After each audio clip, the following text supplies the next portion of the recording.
નમસ્કાર મિત્રો, આપણે હવે ભૌતિક વિજ્ઞાનના પ્રકરણ 1માં આગળ વધીશું.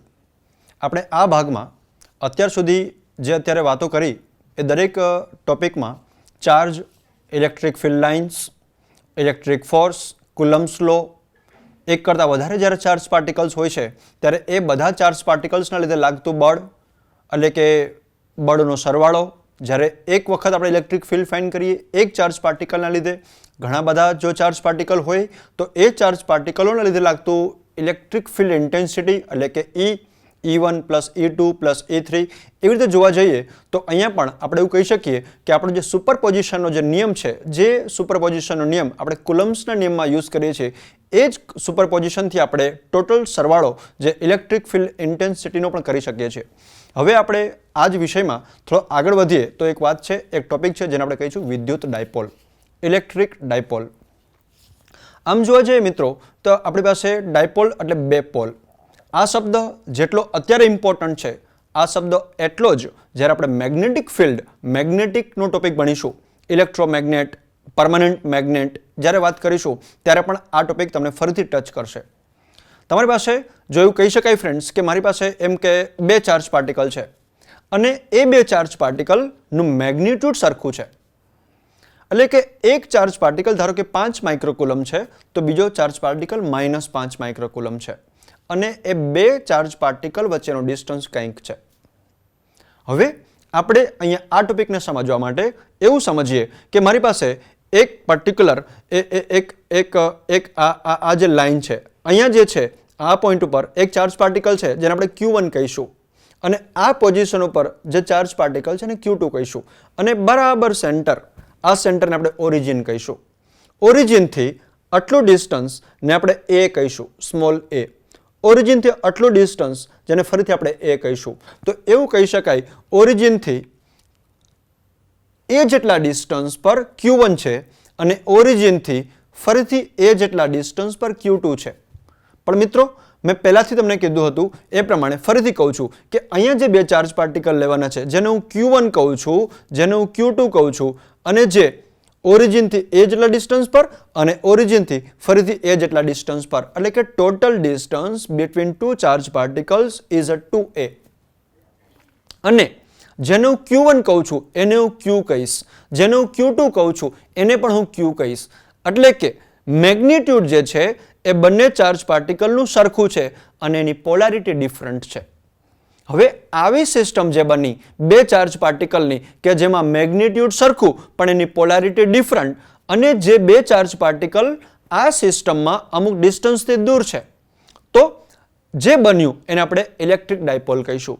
Electric dipole is nothing but the system of two charge particles where two charge particles are separated by certain distance and the distance is 2a. એટલે કે અને આની પરથી, આ સિસ્ટમ પરથી, આ ડાયપોલ વાળી સિસ્ટમ પરથી એક શબ્દ બીજો ઉદ્ભવે છે અને આપણે ડાયપોલ મોમેન્ટ કહીશું.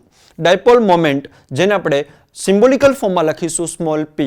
p equal to dipole moment is nothing but the product of, dipole moment is nothing but the product of charge. બેમાંથી કોઈ પણ ચાર્જનું ફક્ત મેગ્નિટ્યુડ લેવાનું છે. Charge multiply by distance between two charges. Dipole moment is a p. p is nothing but q multiplied by 2a. 2a is the distance between two charge particles and q is the magnitude of charge. See dear friends, અહીંયા ફક્ત magnitude લેવાનું છે અને બંને charge પાર્ટિકલનું magnitude સરખું હતું એટલા માટે બેમાંથી કોઈનું પણ મેગ્નિટ્યુડ લઈશું તો ચાલશે. એટલે કે p equal to q into 2a. p એટલે કે ડાયપોલ મોમેન્ટ. ડાયપોલ મોમેન્ટ જેનો યુનિટ છે q into 2a, q નો યુનિટ છે કુલમ અને અહીંયા a છે જેને માપીશું આપણે મીટરમાં, એટલે કે dipole moment p is measured in coulomb meter. હવે જો આપણે આ ડાયપોલને એક પર્ટિક્યુલર ઇલેક્ટ્રિક ફિલ્ડમાં મૂકીએ તો શું થાય? જેવી રીતે મારી પાસે મેગ્નેટિક ફિલ્ડ લાઇન્સ, જેવી રીતે મારી પાસે ઇલેક્ટ્રિક ફિલ્ડ લાઇન્સ, આવા શબ્દો છે તો એની સાથે જ શબ્દ સંકળાયેલો છે એ છે યુનિફોર્મ ઇલેક્ટ્રિક ફિલ્ડ લાઇન્સ અને non uniform electric field lines. Uniform electric field line means કે એવું ક્ષેત્ર, એવું વિદ્યુત ક્ષેત્ર કે જ્યાં એ વિદ્યુત ક્ષેત્રની અસર દરેક એક પોઈન્ટ ઉપર સરખી હશે અને એટલે કે નોન યુનિફોર્મ એને ઇંગ્લિશમાં કહેવાય નોન યુનિફોર્મ ઇલેક્ટ્રિક ફિલ્ડ એટલે કે એવું ઇલેક્ટ્રિક ફિલ્ડ કે જેમ અંતર બદલાશે એમ તમારી વિદ્યુત ક્ષેત્રની જે તીવ્રતા છે અથવા તો વિદ્યુત ક્ષેત્ર છે બદલાશે. That is considered as a non uniform electric field. તો મારી પાસે જે ડાયપોલ છે એ ડાયપોલને હવે હું ધારો કે યુનિફોર્મ ઇલેક્ટ્રિક ફિલ્ડમાં મૂકો તો શું થાય? અહીંયા હું જે શબ્દ યુઝ કરું છું ઇલેક્ટ્રિક ફિલ્ડ, મિનિંગ એવો થયો ફ્રેન્ડ્સ કે મારી પાસે પહેલાથી ડેવલપ થયેલું એક ઇલેક્ટ્રિક ફિલ્ડ આપેલી સિસ્ટમમાં પહેલાથી જ મેં ડેવલપ કરેલું છે ઇલેક્ટ્રિક ફિલ્ડ. કેવી રીતે ડેવલપ કર્યું છે ઇલેક્ટ્રિક ફિલ્ડ એનાથી અત્યારે કોઈ લેવા દેવા નથી. મારી પાસે ઇલેક્ટ્રિક ફિલ્ડ છે એ ઇમ્પોર્ટન્ટ છે and that should be uniform electric field. આપેલા યુનિફોર્મ ઇલેક્ટ્રિક ફિલ્ડમાં મારે મારો ડાયપોલ મૂકવાનો છે. હવે ડાયપોલ મૂકીએ છીએ તો ડાયપોલની પોઝિશન બહુ ઇમ્પોર્ટન્ટ છે. ડાયપોલને તમે એ આપેલા ઇલેક્ટ્રિક ફિલ્ડમાં એની દિશામાં મૂકો છો એટલે કે parallel and in the direction to the electric field lines, uniform electric field lines, or તમે તમારા ડાયપોલને આપેલા ઇલેક્ટ્રિક ફિલ્ડ સાથે બરાબર 180 ડિગ્રી પર મૂકો છો. નંબર 2. નંબર 3, તમે એને આપેલા ઇલેક્ટ્રિક ફિલ્ડની ડિરેક્શન ધારો કે આમ હોય અને તમે એને પરપેન્ડિક્યુલર મૂકો છો. મિનિંગ એવો થયો ફ્રેન્ડ્સ કે અહીંયા એંગલ પણ પિક્ચરમાં આવશે. એટલે કે આપેલા ડાયપોલને તમે જ્યારે એક્સટર્નલ યુનિફોર્મ ઇલેક્ટ્રિક ફિલ્ડમાં મૂકો છો ત્યારે એ ડાયપોલ ઉપર શું અસર આવે છે એ આપણે જાણવી છે. બે કિસ્સા એટલે કે બે કેસ બહુ ઇમ્પોર્ટન્ટ છે. સૌથી પહેલા આપેલા ડાયપોલને ઇલેક્ટ્રિક ફિલ્ડ પર નહીં મૂકવો, યુનિફોર્મ ઇલેક્ટ્રિક ફિલ્ડમાં નથી મૂકવો. આપણે પહેલા એક સ્ટડી કરીએ કે શું સ્ટડી કરીએ કે મારી પાસે એક charge particle Q plus Q, બીજો ચાર્જ પાર્ટિકલ માઇનસ Q, આ બંને વચ્ચેનો ડિસ્ટન્સ 2a. હવે અહીંથી QA સુધી પ્લસ Q થી માઇનસ Q સુધીનો ડિસ્ટન્સ 2a છે. આ જે લાઈન છે એ લાઈન પર જ Q અને માઇનસ Q ની લાઈન પર જ હું કોઈ પોઈન્ટ P લઉં છું અને એ પોઈન્ટ P ઉપર પ્લસ Q થી ઉદ્ભવતું ઇલેક્ટ્રિક ફિલ્ડ અને એ પોઈન્ટ P ઉપર માઇનસ Q થી ઉદ્ભવતું ઇલેક્ટ્રિક ફિલ્ડ મારે સ્ટડી કરવું છે. અહીંયા પોઈન્ટ P એ Q અને માઇનસ Q જે ચાર્જ પાર્ટિકલ છે એની લાઈનમાં જ કોઈ જગ્યા પર છે. પોઈન્ટ P ઉપર પોઈન્ટ P એટલે કે એ પર્ટિક્યુલર એક્સિસ પર જ છે જ્યાં પ્લસ Q ને માઇનસ Q છે. આપેલા એક્સિસ પર હું પોઈન્ટ P લઉં છું અને એ પોઈન્ટ P ઉપર મારે ઇલેક્ટ્રિક ફિલ્ડ ફાઇન્ડ કરવું છે. તો એવું કહી શકાય ફ્રેન્ડ્સ કે હું અત્યારે ફાઇન્ડ કરવા જઈ રહ્યો છું electric field developed at point P due to the dipole. Dipole is nothing but the system of two charged particles. This is the case number 1. Case number 2. હું એવું પણ એક એનાલિસિસ કરવા જઈ રહ્યો છું કે જેમાં મારી પાસે એક ચાર્જ પાર્ટિકલ પ્લસ Q છે, ચાર્જ પાર્ટિકલ માઇનસ Q છે, ડાયપોલ જેની વચ્ચેનો ડિસ્ટન્સ 2a છે. ફ્રેન્ડ્સ, મેં તમને થોડી વાર પહેલા જ સમજાવ્યું હતું કે અહીંયા પ્લસ Q છે, અહીંયા માઇનસ Q છે, બરાબર સેન્ટર, જેને સેન્ટરને આપણે O પોઈન્ટ કહીશું, અને આ પ્લસ Q, આ માઇનસ Q અને આ જે લાઈન આવી એ લાઈનમાં O પોઈન્ટથી તમે પરપેન્ડિક્યુલર લાઈન ડ્રો કરો, એ પરપેન્ડિક્યુલર લાઈન પર કોઈ પોઈન્ટ P આપણે લઈએ તો એ પોઈન્ટ P ઉપર પ્લસ Q ની અને માઇનસ Q થી જે ઉદ્ભવતું ઇલેક્ટ્રિક ફિલ્ડ છે એ કેટલું હશે એ આપણે શોધવું છે. એને આપણે કહીશું ઇક્વેટોરિયલ પોઈન્ટ ઉપર ઉદ્ભવતું ઇલેક્ટ્રિક ફિલ્ડ. એટલે કે ટોપિક છે electric dipole. Electric dipole is nothing but the arrangement of two particles separated by certain distance, but condition is that both the charged particles should have equal magnitude, opposite sign. Same line, same topic, same point comes again in a magnetic topic. જે તમને મેગ્નેટિકનો topic આવશે એમાં આપણે magnetic dipole કહીશું, જેમાં તમારી પાસે 12 magnet હોય તો નોર્થ પોલ અને સાઉથ પોલ. જેટલી ઇન્ટેન્સિટી નોર્થ પોલની છે ફ્રેન્ડ્સ, એટલે કે જેટલી મેગ્નેટિક ફિલ્ડ લાઇન્સ નોર્થ પોલમાંથી બહાર નીકળે છે એટલી જ મેગ્નેટિક ફિલ્ડ લાઇન્સ સાઉથ પોલથી અંદર આવે છે. એટલે એવું કહી શકાય ફ્રેન્ડ્સ કે નોર્થ પોલની સ્ટ્રેન્થ અને સાઉથ પોલની સ્ટ્રેન્થ ઇક્વલ છે. ફક્ત જો તફાવત હોય તો એમાં ડિરેક્શનનો છે કે એક પોલ પરથી મેગ્નેટિક ફિલ્ડ લાઇન્સ બહાર નીકળે છે અને એક પોલ પર મેગ્નેટિક ફિલ્ડ લાઇન્સ અંદર આવે છે. એટલે કે electric dipole. Electric dipole is a system of two charge particles separated by certain distance. વાત કરીશું આપણે કે જો પોઈન્ટ P લઉં હું એક્સેલ પર પ્લસ ક્યુ અને માઇનસ ક્યુ ને જોડતી જે લાઈન છે એ લાઈન પર જ હું આગળ કોઈ પોઝિશન પર પોઈન્ટ પી લઉં અને એ પોઈન્ટ ઉપર કેટલું ફિલ્ડ હશે, ઇલેક્ટ્રિક ફિલ્ડ હશે એ હું શોધીશ. અને ફરીથી પ્લસ ક્યુ માઇનસ ક્યુ ને જોડતી લાઈન ના બરાબર સેન્ટરથી હું એક પરપેન્ડિક્યુલર લાઈન ડ્રો કરું. એ પરપેન્ડિક્યુલર લાઈન પર જો મારી પાસે કોઈ પોઈન્ટ પી હોય, એ પોઈન્ટ પી ઉપર કેટલું ઇલેક્ટ્રિક ફિલ્ડ ડેવલપ થશે એ મારે શોધવું હોય તો આ બે કેસને આપણે મેથેમેટિકલી એનાલિસિસ કરીશું, ફોર્મ્યુલા બેઝડ એનાલિસિસ કરીશું, એનું નાનું ડેરિવેશન પણ કરીશું. હવે સૌથી પહેલા ફ્રેન્ડ્સ મેં તમને સમજાવ્યું એ પ્રમાણે શબ્દ છે વિદ્યુત ડાયપોલ. વિદ્યુત ડાયપોલ જેને દ્વિધ્રુવી કહીશું અને એ the field of an electric dipole. તો અહીંયા આપણે જેમ કીધું પ્રમાણે કે વિદ્યુત ભારોની જોડ છે આપણી પાસે, એક છે માઇનસ ક્યુ અને બીજું છે પ્લસ ક્યુ. હવે આપણે એને અવકાશમાં એટલે વેક્યુમમાં કોઈ સ્પેસમાં કોઈ પણ બિંદુએ વિદ્યુત ક્ષેત્ર શોધવું હોય તો આપણે કુલમ્બના નિયમ અનુસાર શોધી શકીએ. તો બે વસ્તુ ઇમ્પોર્ટન્ટ છે.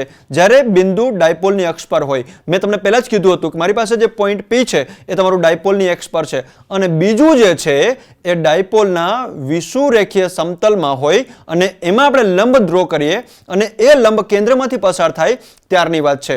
તો પહેલા આપણે જોઈએ અક્ષ પર. હવે તમને ડાયાગ્રામથી સમજાવીશ તો વધારે સમજ પડશે ફ્રેન્ડ્સ કે મારી પાસે અહીંયા એક ચાર્જ પાર્ટિકલ છે પ્લસ ક્યુ, આ છે પ્લસ ક્યુ. પછી ફ્રેન્ડ્સ જોવાની બરાબર ટ્રાય કરજો, અહીંયા છે માઇનસ ક્યુ.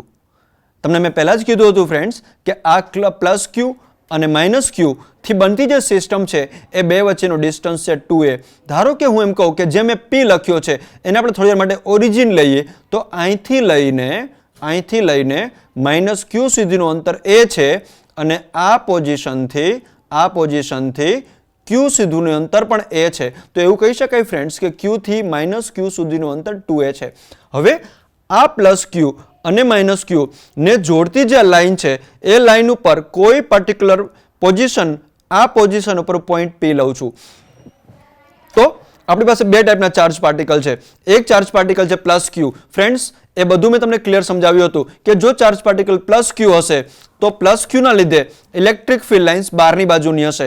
તો તમે જોવાનું ટ્રાય કરો કે અહીંયા જે ઇલેક્ટ્રિક ફિલ્ડ છે પ્લસ ક્યુના લીધે એ આવી રીતે બહારની બાજુનું દર્શાવ્યું છે, જે field lines electric field line બહાર નીકળે છે. અને જો ચાર્જ પાર્ટિકલ માઇનસ ક્યુ હશે તો આ જે ફિલ્ડ લાઇન છે એ બતાવી છે E, that is due to minus q and it is going towards the minus q.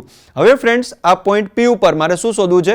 Electric field શોધવું છે. એટલા માટે એવું કહી શકાય કે P થી પહેલા તો Q નું અંતર મારી પાસે હોવું જોઈએ અને પછી P થી માઇનસ Q નું અંતર હોવું જોઈએ. એટલે એવું કહું છું ફ્રેન્ડ્સ કે હું પહેલા P પર ઇલેક્ટ્રિક ફિલ્ડ ફાઇન્ડ કરીશ, that is due to plus Q. તો P થી પ્લસ Q નું અંતર, તો પહેલા તો એમ જોઈએ કે આ જે અંતર છે R છે, R માંથી આટલું અંતર આપણે માઇનસ કરી દઈએ, આટલું અંતર એટલે કે એ જેટલું અંતર માઇનસ કરી દઈએ, આટલું અંતર માઇનસ કરી દઈએ કેમાંથી? R માંથી. એટલે કે R minus A is the distance between P and plus Q. So this we keep in mind. તો અહીંયા જઈએ. First of all, let I say E due to plus Q, electric field due to plus Q is nothing but formula છે K Q by R square. You can say K is nothing but 1 by 4 pi epsilon 0, Q as it is, and the distance between P and plus Q is R minus A. એટલે આટલો distance, એટલે R minus A નો whole square. And the same way, dear friends, we go for finding electric field due to minus Q. Electric field due to minus Q, જેમાં ફરીથી formula બનશે K, that is 1 upon 4 pi epsilon 0, Q divided by R square. R is nothing but the distance between point P and minus Q. See friends, P to center, point P to center distance is R. Okay, and the center to minus Q distance is A.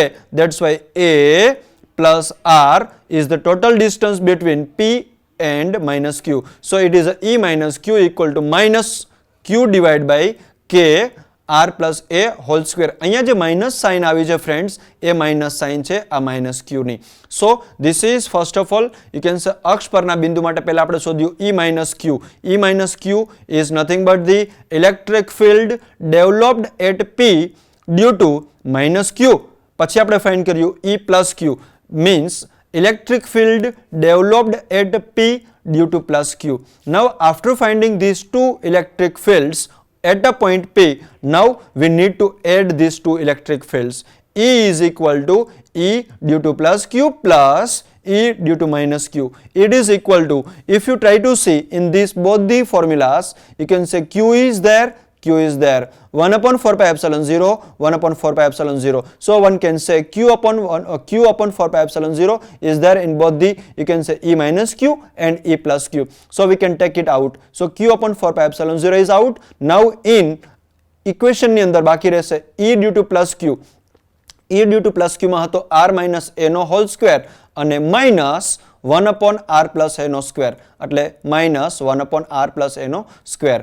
So friends, after solving this, you will get Q upon 4 pi epsilon 0 4 A R R minus A નો square અને બ્રેકેટની બાર square. See friends, અહીંયા એક વસ્તુ આપણે સમજવાની છે. એ વસ્તુ એવી સમજવાની છે કે આ જે પોઈન્ટ P છે એ પોઈન્ટ P સેન્ટરથી કેટલું દૂર છે, બરાબર છે. જો આ ડિસ્ટન્સ P થી સેન્ટરનું ડિસ્ટન્સ ખૂબ વધારે હશે, એટલે કે R ની વેલ્યુ Q થી સેન્ટરનું ડિસ્ટન્સ એટલે કે A, બરાબર સાંભળજો, ફરીથી બોલું છું, R નું ડિસ્ટન્સ A થી, A એટલે Q થી સેન્ટર સુધીનું ડિસ્ટન્સ, અથવા તો સેન્ટરથી માઇનસ Q સુધીનું ડિસ્ટન્સ. જો R ડિસ્ટન્સ એટલે કે પોઈન્ટ P A થી A એટલે કે Q થી સેન્ટર સુધીનું ડિસ્ટન્સ જો ખૂબ વધારે હશે તો R is very much higher than A, એટલે કે R ની વેલ્યુ A થી બહુ વધારે હોય તો આપણે એવું કહી શકીએ ફ્રેન્ડ્સ કે A ને આપણે ઇગ્નોર કરીએ, બરાબર છે. સો ઇટ બીકમ્સ, અહીંયા આપણે A સ્ક્વેર કાઢી નાખીએ, પણ ત્યારે જ કાઢવાનું ફ્રેન્ડ્સ કે જો R ની વેલ્યુ A થી બહુ વધારે હોય તો. એટલે કે જો A નો સ્ક્વેર તમે કાઢી નાખો તો R નો સ્ક્વેર બ્રેકેટની બાર square, it becomes R raise to 4. ઉપર R છે, નીચે R રસ ટુ 4 છે, તો ઉપરનો R રસ ટુ 4 સાથેનું એક કટિંગ થઈ જાય એટલે આન્સર આવશે 4QA. 4QA. જે R એક કટ થઈ ગયો, ડિનોમિનેટરમાં R નો જે 4 ઘાત હતો એ વધશે R નો ઘન અને P કેરેટ અથવા તો P વેક્ટર. હવે અહીંયા જે લખ્યું છે 4QA, સી ફ્રેન્ડ્સ, આપણી પાસે થોડી વાર પહેલા આપણે ડાયપોલ જોયું હતું, એમાં ડાયપોલમાં ડાયપોલ મોમેન્ટ એક શબ્દ જોયો હતો. Dipole moment P equal to 2QA એવો શબ્દ જોયો હતો. Dipole moment P equal to Q into QA. તો અહીંયા 4 લખ્યું છે, આ 4 ને આપણે 2 into 2 કરી દઈએ તો 2 into 2 QA. તો એવું કહી શકાય કે 2QA ની જગ્યા પર P મૂકી દઈએ તો E બરાબર આવશે 2P divide by 4 pi epsilon 0 R cube P vector, તો અથવા તો P કેરેટ, બરાબર છે. તો અહીંયા જે P છે, P ની ઉપર જે આ વેક્ટર છે, કેરેટની સાઇન છે, it indicates the unit vector. તો એવું કહી શકાય કે electric field developed at P due to plus Q and due to minus Q, and if we assume R is very much higher than small a, then E equal to 2 into P divided by 4 pi epsilon 0 R cube. This is the, you can say, relationship whenever your point P is on the axis of line joining these 2 points plus Q and minus Q. Now the case number 2, કે મારી પાસે, બરાબર સમજો friends, મારી પાસે અહીંયા છે plus Q, અહીંયા છે માઇનસ Q, બંને વચ્ચેનો ડિસ્ટન્સ છે 2a. મેં તમને થોડી વાર પહેલા સમજાવ્યું હતું કે બીજી પોઝિશન P ની, પહેલી પોઝિશન હતી P ની, આ પોઈન્ટ P છે, એની એક પોઝિશન એવી છે કે અહીંયા પ્લસ Q છે, અહીંયા માઇનસ Q છે, અને આ જ લાઈન ઉપર પોઈન્ટ P છે. હવે આપણે શું કરવાનું છે તો કે આ પ્લસ Q, આ માઇનસ Q ને બરાબર સેન્ટરમાંથી, એટલે કે આ બરાબર સેન્ટર છે, આ બરાબર સેન્ટરમાંથી એક પરપેન્ડિક્યુલર લાઈન ડ્રો કરવાની, પરપેન્ડિક્યુલર લાઈન, આવી એક ઊભી લાઈન ડ્રો કરવાની છે. આ પ્લસ Q, આ માઇનસ Q, અને બરાબર સેન્ટરમાંથી એક લાઈન ડ્રો કરવાની છે, આ પરપેન્ડિક્યુલર લાઈન, આ લાઈન, અને આ લાઈન ઉપર કોઈ પોઝિશન પર પોઈન્ટ P છે, અને આ પોઈન્ટ P ઉપર મારે ઇલેક્ટ્રિક ફિલ્ડ ફાઇન્ડ કરવું છે due to plus Q. Point P ઉપર આપણે ફાઇન્ડ કરવું છે electric field due to plus Q, P ઉપર electric field due to minus Q. તો બરાબર સમજો ફ્રેન્ડ્સ. હવે આ છે પ્લસ Q થી આપણે સ્ટાર્ટ કરીએ. પ્લસ Q ની કેરેક્ટરિસ્ટિક એવી છે કે એમાંથી ઇલેક્ટ્રિક ફિલ્ડ લાઇન આપણે આવી રીતે બહારની બાજુ દર્શાવીશું. So it is like this. Now see friends, this is the line which is not a horizontal, not a vertical. So we will find two components of this line. આ જે line છે friends એના બે component આવશે, એક આવશે એનો horizontal component, એક આવશે હોરિઝોન્ટલ કમ્પોનન્ટ, અને આ લાઈનનો એક આવશે vertical component, and that will be in the upward direction, because આ જે ઈ છે એની ડિરેક્શન આવી છે, એટલા માટે એક એનો હોરિઝોન્ટલ કમ્પોનન્ટ આવશે એ આ ડિરેક્શનમાં, અને એક આવશે એનો વર્ટિકલ કમ્પોનન્ટ જે આવશે અપવર્ડ ડિરેક્શનમાં. Just you keep in mind, મેં આવું કીધું છે કે પ્લસ ક્યુ ની જે ઇલેક્ટ્રિક ફિલ્ડ લાઇન છે એના બે કમ્પોનન્ટ આવ્યા, એક આવ્યો હોરિઝોન્ટલ કમ્પોનન્ટ અને બીજો આવ્યો એનો vertical component. Vertical component will be in a upward direction. Same way here is a minus q, but the charge is minus, that's why the electric field line is coming towards the charge.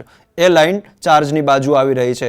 પણ તમે જોવાનું try કરો friends કે જે પ્રમાણે આ line inclined હતી એવી રીતે આ લાઈન પણ ઇન્ક્લાઇન્ડ છે, એટલા માટે એવું કહી શકાય ફ્રેન્ડ્સ કે આના પણ બે કમ્પોનન્ટ આવશે, એક આવશે એનો હોરિઝોન્ટલ કમ્પોનન્ટ આ ડિરેક્શનમાં.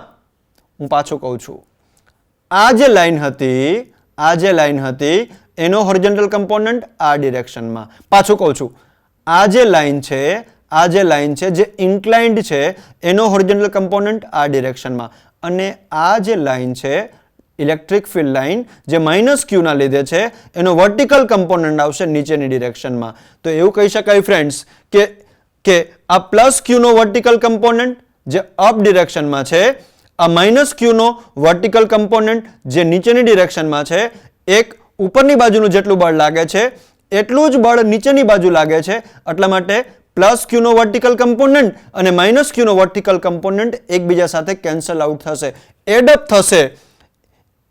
આ જે પ્લસ ક્યુ ની લાઈન છે એનો હોરિઝોન્ટલ કમ્પોનન્ટ અને આ જે માઇનસ ક્યુ ની લાઈન છે એનો હોરિઝોન્ટલ કમ્પોનન્ટ. તો ફ્રેન્ડ્સ એવું કહી શકાય કે અહીંયા જે તમને પી ઉપર જે ઇફેક્ટ આવશે પ્લસ ક્યુ ના લીધે માઇનસ ક્યુ ના લીધે, એ ઇફેક્ટ તમને આ ડિરેક્શનમાં હશે, અને આ ડિરેક્શનમાં તમને જ્યારે ઇફેક્ટ મળશે ત્યારે બંને કમ્પોનન્ટ આવશે એ હોરિઝોન્ટલ કમ્પોનન્ટ આવશે પ્લસ ક્યુના અને minus ક્યુના.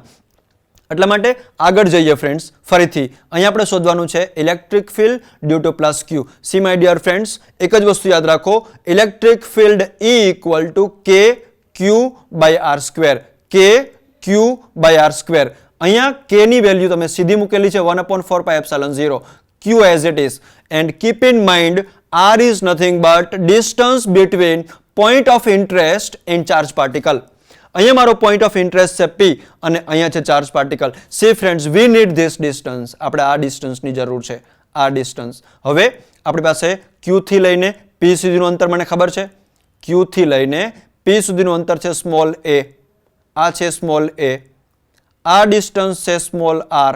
This is a Pythagoras. અહીંયા આપણે રાઇટ એંગલ ટ્રાયેંગલ, અહીંયા રાઇટ એંગલ ટ્રાયેંગલમાં તમે પાયથાગોરસનો યુઝ કરો ફ્રેન્ડ્સ, એટલે આ જે ડિસ્ટન્સ છે એ ડિસ્ટન્સ આવશે underroot a square plus r square. આ ડિસ્ટન્સ જે છે, distance between q to p, it is underroot r square plus a square. But dear friends, again I am speaking the formula for E. E equal to k 1/4πε0 q divided by r square. એટલે કે ડિસ્ટન્સનો square. અહીંયા આપણે જે distance find કર્યું, distance આવ્યું હતું under root r square plus a square, but ફરીથી એનો સ્ક્વેર કરીશું, then it becomes r square plus a square. This is the electric field developed at point P due to plus q. And dear friends, again if we go for finding of the electric field at a point P due to minus q, the same electric field you will get, because અહીંયા જે તમારી પાસે અહીંયા જે પેલું કર્ણ જે મળે છે, આપણે જેને ગુજરાતીમાં કર્ણ કહીએ છીએ, એ કર્ણ ફાઇન્ડ કરો, આની વેલ્યુ ફાઇન્ડ કરો, તો જે આ જે વેલ્યુ આવી under root r square plus a square, તો એ જ વેલ્યુ તમને અહીંયા મળશે. So you can say r square plus a square, ફોર્મ્યુલામાં હોલ સ્ક્વેર હતો એટલે આનું જે સ્ક્વેર રૂટ છે નીકળી જશે. So you can say E plus q is nothing but q upon 4πε0 1/r square plus a square, and same way it is due to minus q k q by 1/r square plus a square. But see friends, આમ તો જોઈએ તો એવું લાગે છે કે અહીં આપણે પ્લસની સાઇન મૂકવી જોઈએ અને માઇનસની સાઇન મૂકવી જોઈએ, પણ સાઇન ના મૂકીએ તો એવું કહી શકાય ફ્રેન્ડ્સ કે આપણે કરવાનું શું છે, તો કે સાઇન આપણે કન્સિડર કરીશું અને આ કમ્પોનન્ટ લેવાનો છે. This is the cos component. એટલે આપણે આ જે કમ્પોનન્ટ છે કોસ કમ્પોનન્ટ, હવે આપણે અહીંયા એંગલ પણ પિક્ચરમાં આવશે ફ્રેન્ડ્સ. આ જે લાઈન છે આ line joining between two charge particles. બરાબર જોજો ફ્રેન્ડ્સ, અહીંયા જે એંગલ બને છે line joining two charge particles and this angle is theta. તો એવું કહી શકાય ફ્રેન્ડ્સ કે અહીંયા જે છે આ જે હોરિઝોન્ટલ છે એની સાથે અહીંયા જે ખૂણો બનશે એ ખૂણો છે થીટા, અને એટલા માટે આપણે અહીંયા લઈશું કોસ થીટા, કારણ કે વર્ટિકલ કમ્પોનન્ટ આપણે સાઇન થીટા લઈએ છીએ, આ કમ્પોનન્ટ આપણે લઈશું કોસ થીટા. પણ કોસ કમ્પોનન્ટ પ્લસ ક્યુનો અને કોસ કમ્પોનન્ટ માઇનસ ક્યુનો શું થશે? એડઅપ થશે. બરાબર છે. એટલે આપણે હવે જોઈએ E પ્લસ ક્યુ, E માઇનસ ક્યુ બંને સદિશ રાશિ છે, બીકોઝ સાઇન ઇઝ ઇમ્પોર્ટન્ટ. અને 1.20b એટલે કે આ જ ડાયાગ્રામમાં આપણે એવું સ્પષ્ટ દર્શાવ્યું છે કે એનો જે લંબ કમ્પોનન્ટ એટલે કે જે વર્ટિકલ કમ્પોનન્ટ છે, વર્ટિકલ એટલે અહીંથી ઉપર જતો કમ્પોનન્ટ, અને ઉપર જતો કમ્પોનન્ટ કોનો? E પ્લસ ક્યુનો, અને અહીંથી નીચે જતો કમ્પોનન્ટ એટલે કે E માઇનસ ક્યુનો. એ બંને કમ્પોનન્ટ એકબીજા સાથે કેન્સલ થશે અને એનો જે સમાંતર કમ્પોનન્ટ છે, સમાંતર ઘટક જેને કહીશું horizontal component will be add up. That's why total E equal to E plus Q plus E minus Q and the cos theta. Cos theta find કરવાનું રહ્યું. હવે cos theta, cos is nothing but the આ જે પાસેની બાજુ divide by કર્ણ. આ જે પાસેની બાજુ છે એનું ડિસ્ટન્સ છે સ્મોલ a, એટલે તમે જોવાનું ટ્રાય કરો ફ્રેન્ડ્સ. બરાબર, અહીંયા લખ્યું છે આપણે સ્મોલ a ડિવાઈડ બાય કર્ણ છે √r² plus a², √r² plus a². અહીંયા આ સ્ટેપ ડાયરેક્ટ છે, હું તમને સમજાવવાનું બહુ સ્લોલી સમજાવવાનું ટ્રાય કરું ફ્રેન્ડ્સ. તો ઈના ફોર્મ્યુલામાં નીચે r² પ્લસ a² હતું અને r² પ્લસ a² નો પાવર છે 1. અહીંયા કોસ થીટાની વેલ્યુ પુટ કર્યા પછી શું આવે છે? Small a divide by √r² plus a². Underroot is nothing but 1/2 power, એટલે 1 પ્લસ 1/2 કરશો ફ્રેન્ડ્સ એટલે 3/2 આવશે. હવે જેવી રીતે અહીંયા મેં તમને સમજાવ્યું હતું કે આ પોઈન્ટ P જો તમારા a ડિસ્ટન્સથી ઓરિજિનથી q જેટલા ડિસ્ટન્સથી બહુ મોટો હશે તો તમે આને તમે સોલ્વ કરી અથવા તો રિઝોલ્વ કરી અને તમે આ સ્ટેપ લાવ્યા હતા. એ પ્રમાણે જ જો તમે અહીંયા પણ એવું સમજો કે આ ડિસ્ટન્સની સાપેક્ષમાં એટલે q થી સેન્ટરના ડિસ્ટન્સની સાપેક્ષમાં point P that is a point of interest જે તમે ઇલેક્ટ્રિક ફિલ્ડ ફાઇન્ડ કરવા જઈ રહ્યા છો, આ પોઈન્ટ r જેટલા ડિસ્ટન્સ પર છે. જો r ડિસ્ટન્સ a થી ખૂબ વધારે હોય તો એવું કહી શકાય ફ્રેન્ડ્સ કે r ડિસ્ટન્સ a થી ખૂબ વધારે હોય તો તમે આને a ને કાઢી નાખો, એને તમે 0 કરી દો થોડી વાર માટે, because you can ignore it. so r² raised to 3/2, અહીંયા સ્ક્વેર છે, અહીંયા ડિવાઈડ બાય 2 છે, so it becomes r³. so it is equal to -2qa divide by 4πε0 r³. See friends, હું તમને થોડાક પાછા લઈ જાઉં. મેં તમને અહીંયા એવું કીધું હતું E ઇક્વલ ટુ અહીંયા આપણે P ની વેલ્યુ મૂકી હતી, P ની વેલ્યુ છે 2qa. તો આખો ફોર્મ્યુલા બની જશે 2p ડિવાઈડ બાય 4πε0 r³. એવી રીતે અહીંયા પર તમે p ની વેલ્યુ પુટ કરો તો E equal to -p divide by 4πε0 r³. તો જોવા જઈએ તમે બરાબર જોજો, હું પાછું બોલું છું, p divide by 4πε0 r³, 2p divide by 4πε0 r³. તો એવું કહી શકાય ફ્રેન્ડ્સ કે તમે જ્યારે ઇલેક્ટ્રિક ફિલ્ડ ફાઇન્ડ કરો છો ડાયપોલ માટે અને એ પણ એક્સિયલ પોઈન્ટ ઉપર, તો જવાબ આવે છે 2p ડિવાઈડ બાય 4πε0 r³. અને જો તમે ઇલેક્ટ્રિક ફિલ્ડ ફાઇન્ડ કરો છો ઇક્વેટોરિયલ પોઈન્ટ ઉપર તો ઇલેક્ટ્રિક ફિલ્ડ જે મળે છે એ મળે છે p ડિવાઈડ બાય 4πε0 r³. તો એક જ લાઈનમાં એવું કહી શકાય ફ્રેન્ડ્સ કે જો તમે કમ્પેર કરો બંનેને તો એક્સિયલ પર જે ઇલેક્ટ્રિક ફિલ્ડ મળે છે, એક્સિયલ પરનું ઇલેક્ટ્રિક ફિલ્ડ છે k 2p divide by r³ અને ઇક્વેટોરિયલ પોઈન્ટ પરનું ઇલેક્ટ્રિક ફિલ્ડ છે p, અહીંયા છે k divide by r³. Meaning એવો થયો કે આ જે ઇલેક્ટ્રિક ફિલ્ડ છે આ ઇલેક્ટ્રિક ફિલ્ડ આના કરતા 2 ટાઈમ્સ વધારે છે. હવે એક આપણે ઉદાહરણને સમજવાનું ટ્રાય કરીએ. એની પહેલા હું તમને એનો ક્વેશ્ચન સમજાવવાનું ટ્રાય કરું. મારી પાસે અહીંયા બે વિદ્યુત ભારો છે પણ એ બંને વિદ્યુત ભાર તમે જોવાનું ટ્રાય કરશો તો લખ્યું છે +or-10 માઇક્રોકુલમ. મિનિંગ એવો થયો ફ્રેન્ડ્સ, ડિસ્ટન્સ છે બંને વચ્ચેનું 5 મિલીમીટર, +or- લખ્યું છે, ડાયપોલ બનશે. અહીંયા છે -10, અહીંયા છે +10, બંને વચ્ચેનું ડિસ્ટન્સ છે 5 મિલીમીટર. હવે આગળ વાંચીએ. અહીંયા જે ડાયાગ્રામ આપે છે 1.21 એમાં દર્શાવ્યા મુજબ ડાયપોલની અક્ષ પરના, એટલે કે ડાયપોલની એક્સ પર જ, એટલે આ જ એક્સિસ પર કોઈ પોઈન્ટ P ઉપર, આ પોઈન્ટ P છે, જે પોઈન્ટ પ્લસ વિદ્યુત ભારથી, આ પ્લસ વિદ્યુત ભારથી 15 સેન્ટીમીટર જેટલા અંતર પર છે. આ ડિસ્ટન્સ 15 સેન્ટીમીટર છે. બરાબર સમજો ફ્રેન્ડ્સ, બરાબર સમજો ફ્રેન્ડ્સ. હવે આપણે આને કમ્પેર કરીએ. આ બે વચ્ચેનું ડિસ્ટન્સ 5 મિલીમીટર છે, આ બંને વચ્ચેનું ડિસ્ટન્સ 5 મિલીમીટર છે અને પ્લસ ધનભારથી P સુધીનું ડિસ્ટન્સ 15 સેન્ટીમીટર છે. આ ડિસ્ટન્સ 15 સેન્ટીમીટર છે. એવું કંઈક કહેવા માંગે છે, એવું લાગે છે કે પોઈન્ટ P ઉપર ઉદ્ભવતું ઇલેક્ટ્રિક ફિલ્ડ શોધો. પણ કેમાં? એક્સિયલ વાળામાં, આ કન્ડિશનમાં. આ કન્ડિશન જો ફરીથી 15 સેન્ટીમીટર દૂર છે, બરાબર છે, તો P બિંદુએ અને પછી ઇક્વેટોરલની વાત કરીશું આપણે થોડી વાર પછી, બરાબર છે. હવે +2 માઇક્રોકુલમના લીધે આપણે પહેલા શોધીશું E1, પછી -2 માઇક્રોકુલમના લીધે P ઉપર આપણે શોધીશું E2. આ બંને મળી જાય A અને B ના લીધે જે તમને વિદ્યુત ભારો, જે વિદ્યુત ક્ષેત્ર મળી જાય તમને, તો એ વિદ્યુત ક્ષેત્રને તમે, આ જે વિદ્યુત ક્ષેત્ર આવ્યું એમાં તમે આ વિદ્યુત ક્ષેત્ર માઇનસ કરશો એટલે તમને મળી જશે 2.7 10⁵ newton by coulomb. See friends, we are not going into the calculation because calculation આપણે ક્લિયર છે. હવે સેમ ન્યુમેરિકલ ફરીથી કરીએ. આમાં એવું કીધું છે ફ્રેન્ડ્સ કે -10 microcoulomb, this a +10 microcoulomb, distance between this two remains same. આ જે પોઈન્ટ તમારું હતું એ પોઈન્ટ ફરીથી જેમ અહીંયા +Q થી 15 સેન્ટીમીટર હતું, +Q થી પોઈન્ટ P 15 સેન્ટીમીટર હતું, અહીંયા સેન્ટરથી આ પોઈન્ટ Q દર્શાવ્યું છે એ 15 સેન્ટીમીટર છે. ફરીથી ફોર્મ્યુલા આપણી પાસે છે ફ્રેન્ડ્સ, અને એ ફોર્મ્યુલા યુઝ કરીશું તો આપણે E ની વેલ્યુ મળશે. E ની વેલ્યુ કયા પોઈન્ટ ઉપર? તો કે E ની વેલ્યુ મળશે આ Q પોઈન્ટ ઉપર. પણ સી ફ્રેન્ડ્સ, આ ન્યુમેરિકલને થોડોક સિમ્પલ કરવા માટે હું તમને એક ક્લુ આપું છું. અહીંયા આપણી પાસે ડિસ્ટન્સ છે 5 મિલીમીટર. કોનું ડિસ્ટન્સ? 5 મિલીમીટર. આ બે ચાર્જ પાર્ટિકલ વચ્ચેનું distance. My dear friends, meaning એવો થયો કે હું તમને એમ પૂછું કે 5 millimetre is basically your 2a. 2a is nothing but the distance between two charged particles.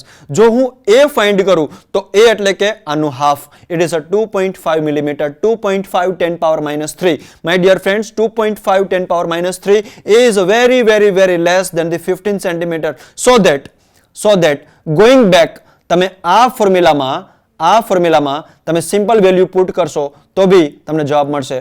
If you are not doing like this, તમે આ પ્રમાણે નહીં કરો, r + a r - a whole square એવું નહીં કરો અને સિમ્પલી તમે આ ફોર્મ્યુલાથી એક્સિયલ પોઈન્ટ ઉપર જો તમે કેલ્ક્યુલેશન કરશો તો બી તમારો જવાબ સાચો આવશે. અને સેમ વે ઇક્વેટોરિયલ પર બી P/r³, r is nothing but the distance from center from the charge, I'm sorry, A distance તમે મૂકી દેશો. પણ અહીંયા r જે છે એ r તમારું કેટલું છે? r કેટલું છે? અહીંયા r ની વેલ્યુ તમને આપી છે, r ની વેલ્યુ તમને આપી છે, આ વેલ્યુ આપી છે, that is a 15 સેન્ટીમીટર. હું તમને એમ કહું છું કે તમે આ કેલ્ક્યુલેશન કરશો 2.5, પછી આ ડિસ્ટન્સ ફાઇન્ડ કરશો, આ ડિસ્ટન્સ કેલ્ક્યુલેટ કરશો તો બી તમને કોઈ ફરક વધારે નહીં જણાય અહીંયા.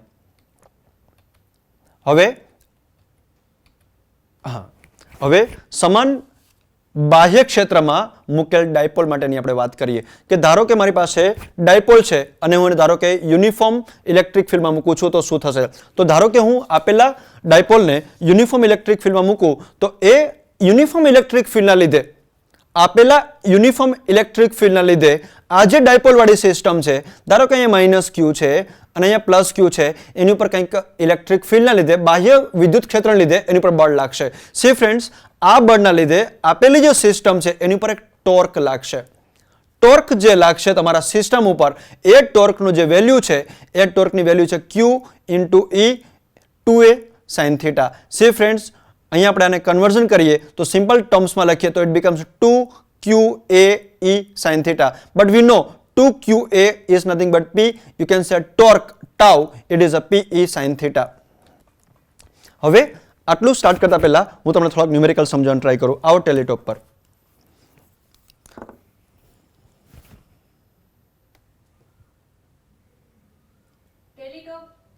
ધારો કે મારી પાસે ઇલેક્ટ્રિક ફિલ્ડ છે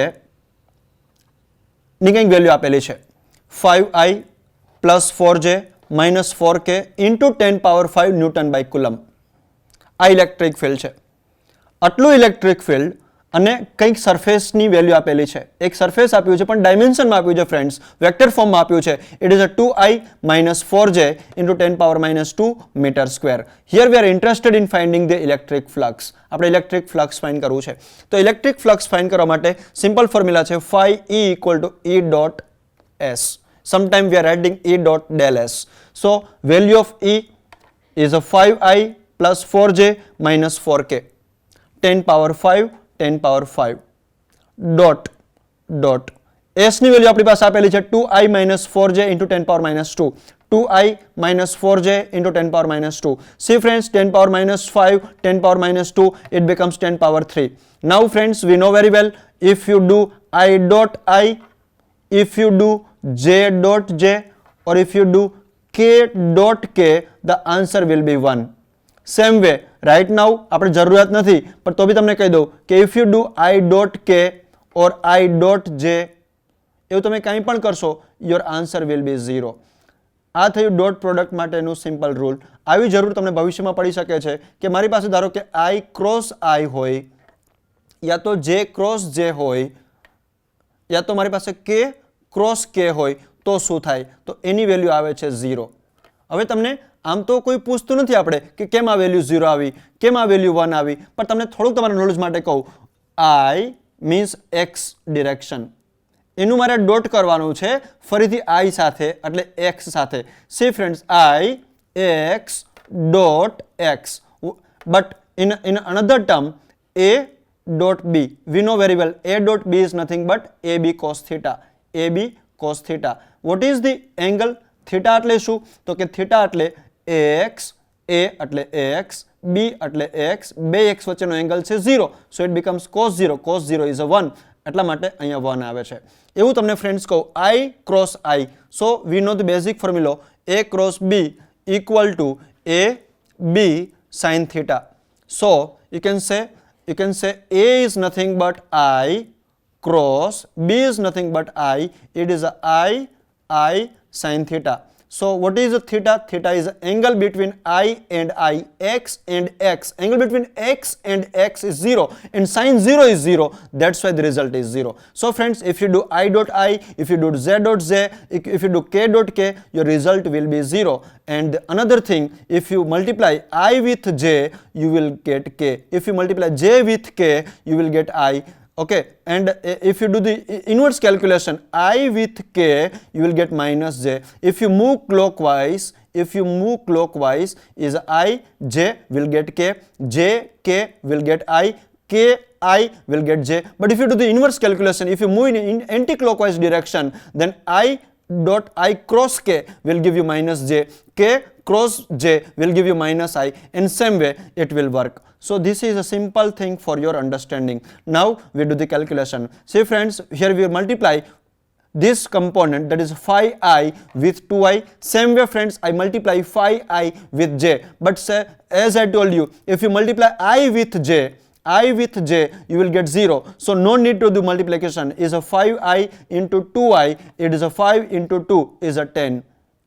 Same way friends, your J component, I should not multiply it with I, because if I multiply J with I will get 0. So I am multiplying J with J. So plus minus minus 4 into nothing is there. So it is a 1, it is a 4. See friends, now we go for the K component. અહીંયા K component છે જ નહીં. So can I write plus 0K?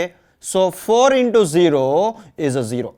That's why here there is a no K component. So 10 minus 4, 10 power minus 3, 10, 4, 6, 10 power 3 Newton meter square by Coulomb. This is the amount of flux linked with this surface due to this much of electric field. So friends, if uniform electric field exists along this surface, then the flux induced at this surface is nothing but 6 kilo Newton meter square by Coulomb. Is a very high amount of flux. Same way friends, we are having E equal to 8I plus 4J plus 3K Newton by Coulomb. Here the question is calculate the electric flux. આપણે electric flux find કરવાનું છે through the surface of area 100 meter square lying in XY plane. XY plane માં છે જ્યારે તમને XY plane આપે તો તમારે એનો K કમ્પોનન્ટ લેવાનો, તમને YZ પ્લેન આપે તો તમારે એનો X કમ્પોનન્ટ લેવાનો. K કમ્પોનન્ટ એટલે Z એક્સિસ, YZ પ્લેન આપેલું હોય તો X કમ્પોનન્ટ, બરાબર છે, અને XZ આપેલું હોય તો આપણે એનો Y કમ્પોનન્ટ લઈશું. Z કમ્પોનન્ટ અહીંયા I વેક્ટર અને અહીંયા J વેક્ટર. આટલું તમને બેઝિક થોડું યાદ રાખવાનું. આપણે જોઈએ calculate electric flux through the surface of area 100 meter square lying in the XY plane. See friends, the formula remains same. The very simple formula, that is phi E equal to E dot S. We know the value of E, we know the value of E, we know the S, it is 100, and as I told you, it is in XY plane. See, we go for the Z axis. Z axis means a K vector or K caret. Okay, so if you multiply I dot K 0, J dot K 0, only you will get K dot K1. So 3 into 100, that is a 300 Newton meter square by Coulomb. This is the amount of flux, this is the amount of flux, electric flux induced, or you can say you will observe if the surface area is 100 meter square and the applied electric field, the uniform applied electric field, which is in the vector form 8I 4J 3K. See friends, same way there are a few numericals. Again, the value of E is given. Find electric flux through the surface where it is a 20 units in a YZ plane. As I have told you friends, if it is a XY, you take Z. If it is YZ, you take X. If it is a XZ, you take Y. Right now it is a YZ plane, it is a YZ plane, we go for X and X is nothing but I caret. So here it is mentioned 20 units, but see friends, keep in mind it is a 20 units, it is a 20 I caret. It is in YZ, it is in YZ, it is in X, it is I, that's why it is a 20 I caret. So formula again, now it becomes simple. Okay, is a phi E equal to E dot S. E is mentioned, E is already given to you. You write down the value of E. Dot S is a 20I. Now no need to explain each thing. Is I dot I is 1, I, it should be J. So J into I is 0, K into I is 0. So the answer is 120 units. Same way friends, the question is a positive charge 17.7 microcoulomb is placed at the center of hollow sphere of radius 0.5 meter. આપણી પાસે આટલો charge છે 17.7 માઇક્રોકુલમ છે અને આપણે એને મૂક્યું છે સેન્ટર ઓફ હોલો સ્ફિયર. આપણી પાસે એક હોલો સ્ફિયર છે, એના સેન્ટરમાં આટલો ચાર્જ મૂક્યો છે અને આ જે સ્ફિયર છે એનું રેડિયસ આપણે આપેલું છે 0.5 મીટર. આપણે કેલ્ક્યુલેટ કરવાનું છે flux density. Flux density find કરતા પહેલા મારી પાસે ફ્લક્સ હોવું જોઈએ, ડેન્સિટી તો જ મળે. So it can say phi E equal to Q upon epsilon 0. We know the value of Q is a 17.7 microcoulomb. 17.7 microcoulomb. Micro is nothing but 10 power minus 6. Epsilon 0 value we know very well. So this is the answer. Now the flux density. Density જ્યારે પણ find કરવી હોય, you should divide the quantity by area. So total flux divided by area. Total flux is 2 10 power 6 Newton meter square by Coulomb, and the area is 4 pi r square. R is nothing but 0.5. એનો square કરશો, the answer is 6.4 10 power 5 Newton by Coulomb. This is the flux density. So one can say friends કે 17.7 માઇક્રોકુલમનો charge જો તમે enclosed કરશો, બરાબર છે, તો તમને અહીંયા જે ફ્લક્સ ડેન્સિટી મળશે એ ફ્લક્સ ડેન્સિટી હશે 6.4 10 power 5 ન્યૂટન બાય કુલમ.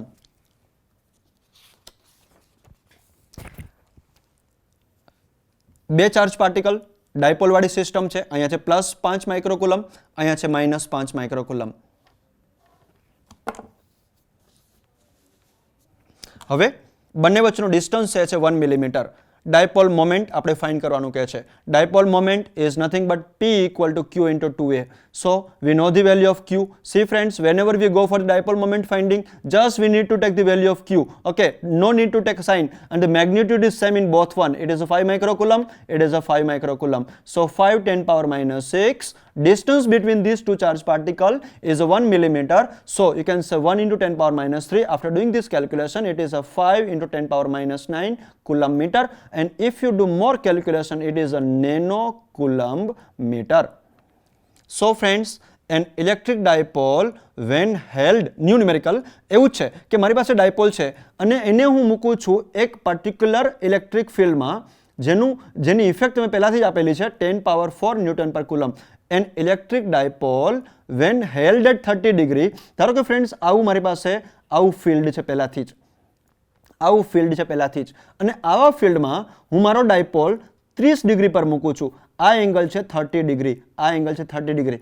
તો held at 30 degree with respect to this field experiences a torque. આ ડાયપોલને આ યુનિફોર્મ ઇલેક્ટ્રિક ફિલ્ડમાં જેની વેલ્યુ છે 10 power 4 ન્યૂટન બાય કુલમ, આમાં મૂક્યા પછી આની ઉપર કંઈક ટોર્ક લાગે છે. આ ડાયપોલ ઉપર આ ફિલ્ડમાં આટલા ડિગ્રી પર મૂક્યા પછી આની પર કંઈક ટોર્ક લાગે છે. તો આપણે ફાઇન્ડ કરવાનું છે ડાયપોલ મોમેન્ટ. ટોર્કની વેલ્યુ આપેલી છે, ઇલેક્ટ્રિક ફિલ્ડની વેલ્યુ આપેલી છે, તો આપણે ફાઇન્ડ કરવાનું છે ડાયપોલ મોમેન્ટ. તો ફોર્મ્યુલા છે tau equal to PE sine theta. ટાઉની વેલ્યુ આપણી પાસે આપેલી છે. You can say torque value given છે 9 10 power minus 26. 9 10 power minus 26. It is equal to, we are interested in finding the dipole moment, that is the value of P. E ની value આપેલી છે 10 power 4 sin theta given છે 30 degree. After doing this calculation, writing for P equal to આ quantity complete નીચે જશે 9 10 power minus 26 divided by 10 power 4 and sin theta is a 1 by 2, it is a 0.5. If you do the calculation, the result is this.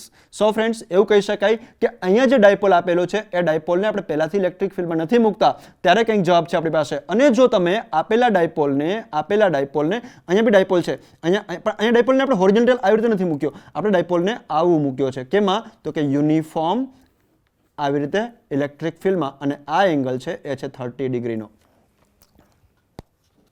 So friends, અત્યાર સુધી આપણે લોકોએ દરેક quantity જે છે સ્પેશિયલી એમાં આપણે ઇલેક્ટ્રિક ફ્લક્સ અને ડાયપોલ, આ ડાયપોલને જ્યારે આપણે સ્ટડી કરીએ છીએ ત્યારે ડાયપોલના એ પર્ટિક્યુલર બે પોઈન્ટથી પ્લસ ક્યુ અને માઇનસ ક્યુથી એ એક્સિયલ પર હોઈએ અને કોઈ પોઈન્ટ પર આપણે ડાયપોલ મોમેન્ટ ફાઇન્ડ કરવી હોય અથવા તો ઇક્વેટોરિયલ પર હોઈએ અને જો એ જગ્યા પર આપણે ઇલેક્ટ્રિક ફિલ્ડ ફાઇન્ડ કરવું હોય, આપેલા ડાયપોલને જો આપણે ઇલેક્ટ્રિક ફિલ્ડમાં મૂકીએ તો એ એક્સટર્નલ ઇલેક્ટ્રિક ફિલ્ડની એની પર કેવી ઇફેક્ટ આવે છે અને આની સાથે સંકળાયેલા અલગ અલગ ન્યુમેરિકલ્સની આપણે આ એપિસોડમાં વાત કરી. હવે આપણે આગલા એપિસોડમાં જે ચાર્જ પાર્ટિકલ્સ છે એ ચાર્જ પાર્ટિકલનું સતત વિતરણ, એટલે કે જો લાઇન ચાર્જ હોય તો લાઇન ચાર્જમાં આપેલી એક્સિસ પર ચાર્જ પાર્ટિકલ કેવી રીતે ગોઠવાયેલા છે, કોઈ સરફેસ હોય તો એ સરફેસ પર ચાર્જ પાર્ટિકલ કેવી રીતે ગોઠવાયેલા છે, જો કોઈ વોલ્યુમ હોય તો આપેલા વોલ્યુમમાં ચાર્જ પાર્ટિકલ કેવી રીતે ગોઠવાયેલા છે, એટલે કે એનું સતત વિતરણ એટલે કે કન્ટિન્યુઅસ ચાર્જ ડિસ્ટ્રીબ્યુશનની વાત કરીશું. Thank you very much friends.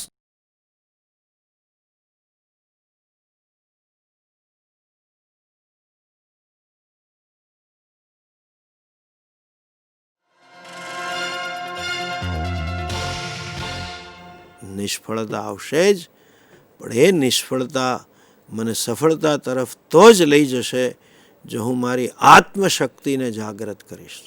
ન આત્માનમ અવસાદે, ક્યારેય પોતાની જાતને નીચી ન ગણો, ક્યારેય પોતાની જાતને હલકી ન ગણો, ક્યારેય પોતાની જાતને અસમર્થ ન ગણો. ભગવાને ન મપાય એટલું સામર્થ્ય મારામાં મૂક્યું છે. ભલે નિષ્ફળતા આવે પણ ઊભો થઈને કે ઊભી થઈને ધ્યેય પ્રાપ્ત કરીશ જ. ટકા આવવા કે ના આવવા, સારું એડમિશન મળવું કે ન મળવું, એ જીવનનો એક પડાવ માત્ર છે. જિંદગીમાં ઘણું બધું કરવાનું છે. તમારામાં જે શક્તિ છે એનો વિનિયોગ કરો, બહાર લાવો. મને ખાતરી છે જરૂર તમે સફળતા પ્રાપ્ત કરશો. અને સફળ એ હસમુખા, પ્રસન્ન, નિરાંતવાળા, નિર્ભય યુવાનનું લક્ષણ છે. એવા યુવાન બનો, એવી જ શુભકામના સાથે, એવી જ હિંમત, જેને કહે ને ફાયર ઇન ધ બેલી, એવી ખુમારી સાથે આપ સૌ આપનું જીવન જીવો. એ જ શક્તિ ભગવાન તમને આપે, એ જ પ્રાર્થના સાથે. ઓમ. કરિયર તમારા માટે શું છે? શું એનો અર્થ એવો થાય છે કે ઘણા પૈસા કમાવા, આખા દિવસ દરમિયાન વ્યસ્ત રહેવું કે પ્રખ્યાત થવું અને સફળતા મેળવવી છે? વાસ્તવમાં કરિયરનો અર્થ આમાંનું કંઈ નથી. કરિયર એટલે ખુશી અને ઉત્કૃષ્ટતા જે વ્યક્તિના સર્વાંગીણ વિકાસ તરફ દોરી જાય છે, જે આપણે આપણી રુચિ અને ક્ષમતાઓને ઓળખીને મેળવી શકીએ. આપણે બધા જાણીએ છીએ કે સચિન તેંડુલકરે ક્રિકેટને કરિયર તરીકે પસંદ કરી છે, કારણ કે તે અંગેનો જુસ્સો ધરાવતા હતા અને સારી ક્રિકેટ રમવાની ક્ષમતા ધરાવતા હતા. તેમણે આ ક્ષેત્રમાં શ્રેષ્ઠતા પ્રાપ્ત કરવા માટે ખૂબ મહેનત અને નિષ્ઠા સાથે તેમની કુશળતામાં સતત સુધારો કર્યો છે, જેના કારણે તેઓ સર્વાંગી વૃદ્ધિ પ્રાપ્ત કરી શક્યા. દરેક વ્યક્તિ અનન્ય છે અને અલગ અલગ ક્ષમતાઓ અને રુચિ ધરાવે છે. તેથી દરેક વ્યક્તિની પાસે એક વિશિષ્ટ કરિયરનો માર્ગ છે. તમારી કરિયર તમારા ભાઈ બહેન કે પછી તમારા પ્રિય મિત્ર જેવી જ હોવી જોઈએ એ જરૂરી નથી. તમારા પોતાની અનન્ય કરિયરના માર્ગને વ્યાખ્યાયિત કરવા માટે કરિયર મેજિક ફ્રેમવર્ક મદદરૂપ થઈ શકે છે. આ કરિયર મેજિક ફ્રેમવર્કમાં 3 મુખ્ય ભાગો છે: રુચિ, ક્ષમતા અને તક. જે કંઈ પણ તમે કરો છો એ તમને કરવું ગમે છે અને તમે સમયનું ભાન ગુમાવી બેસો તેને અભિરુચિ કહેવાય છે. ક્ષમતા એ જ્ઞાન, શક્તિ, આવડત અને કૌશલ્ય કે જે કોઈ ચોક્કસ વસ્તુ કરવા ધરાવે છે. અને તક એટલે સમાજની આવશ્યકતા છે અને જેના માટે તે પૈસા ચૂકવવા માટે તૈયાર છે. આ 3 ભાગોનું આંતરછેદ એ કરિયર છે. જો આ ત્રણેય પૈકી કોઈ એક ખૂટે છે તો પછી જે રહે છે તે એક શોખ, એક સ્વપ્ન અથવા એક નોકરી. ઉદાહરણ તરીકે, સંતોષ ક્રિકેટ રમવાનું પસંદ કરે છે અને તે મોટો થઈને સફળ ક્રિકેટર બનવા માંગે છે. ક્રિકેટના ક્ષેત્રમાં ઘણી તક છે. જો કે સંતોષ લાંબા સમય સુધી તાપમાં રહી શકતો નથી. એનો અર્થ એ કે સંતોષ માટે ક્રિકેટર બનવાનું માત્ર સ્વપ્ન જ હોઈ શકે છે, કરિયર નહીં. નેહા વાંચવાનું પસંદ કરે છે અને એક દિવસમાં 100 કરતાં વધારે પાના વાંચી શકે છે.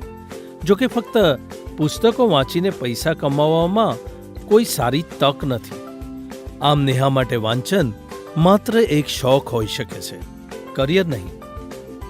અદ્વૈતના પિતા સફળ વ્યવસાય સાથે જોડાયેલા છે.